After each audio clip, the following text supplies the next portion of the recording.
To begin, search for GTXpro Maintenance in your Spotlight search on a Mac or in the Start menu on Windows.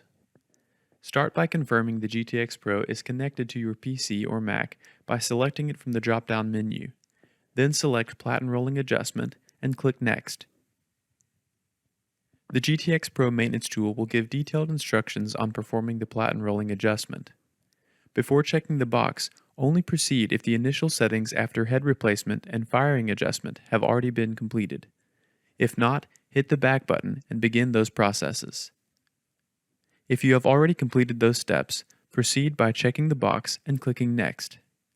With the standard 14x16 Platen equipped, place a clean sheet of white paper in the top center of the Platen as depicted. You can secure the paper with tape to prevent it from moving during printing. On the computer, click Next to send the check pattern to the GTXpro.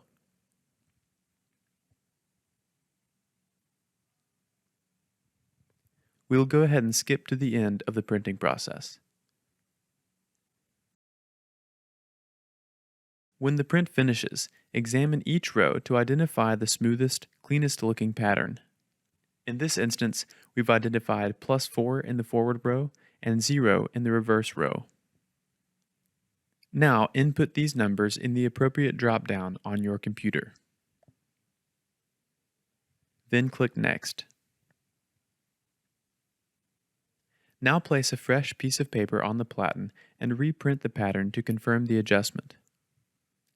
If -1, 0, or +1 are the most even in both rows, select Yes and continue to the next step by clicking Next. Place a fresh piece of paper on the Platen, this time in landscape orientation. Then click Next to send the second pattern to the printer.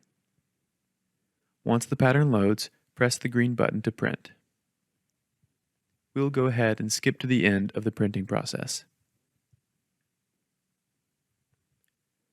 Just like on the first pattern, identify which number is the smoothest in each row, and input those numbers in the drop-downs on the computer. Then click Next to finish. You can now close the GTXpro Maintenance tool.